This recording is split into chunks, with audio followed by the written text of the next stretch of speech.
নমস্কাৰ আপোনালোকৰ জৰিয়তে আপোনালোকৰ এই চেনেলৰ জৰিয়তে সমূহ অসমবাসী ৰাইজ তথা আমাৰ অঞ্চলৰ সমূহ ভক্তবান ৰাইজক শ্ৰী শ্ৰী গণেশ চতুৰ্থী পূজা উপলক্ষে আমি সকলোকে শুভেচ্ছা জনাইছোঁ।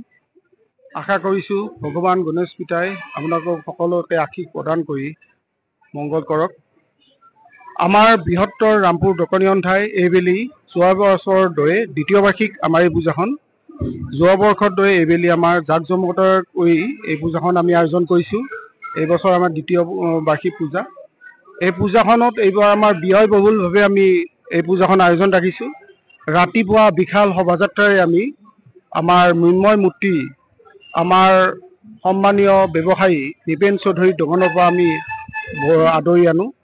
ইয়াৰ পিছতে আমাৰ দক্ষিণ কামৰূপৰ মহিলা নাগাৰা নাম দল শ্ৰী শ্ৰী বুঢ়াগোহাঁই নামগাঁও নাম দল ইতিমধ্যে আমাৰ মাজত আহি নাম পৰিৱেশন কৰি আছে।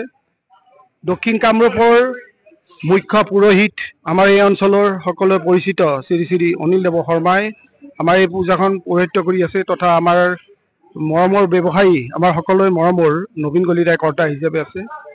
এই বছৰ আমি সমূহ ভক্তবান ৰাইজৰ লগতে বিভিন্ন অঞ্চলৰ পৰা আমাৰ ৰামপুৰৰ উপৰিও ভাগৱতীপা নহিৰা তেজপুৰ এই অঞ্চলৰ পৰা আমি সকলো দকনি বন্ধুক নিমন্ত্ৰণ জনাইছোঁ তথা ৰাইজক আমি নিমন্ত্ৰণ জনাইছোঁ। আপোনালোকৰ চেনেলৰ জৰিয়তে আমি অনুৰোধ ৰাখিছোঁ যে আমাৰ এই পূজা ভাগত সকলো ৰাইজ ওলাই আহি ভগৱান গণেশৰ যে আশীষ লয়।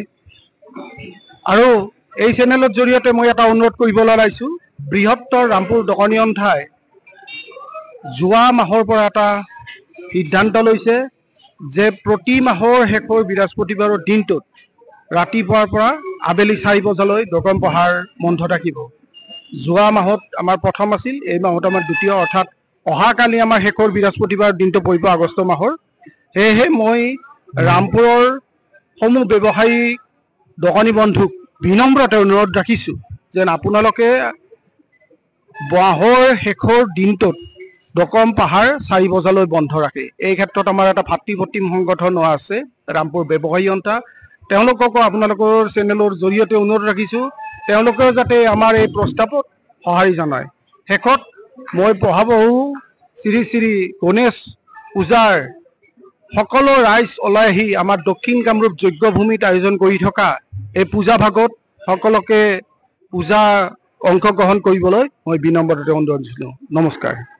Stay informed, stay ahead. News NE 365.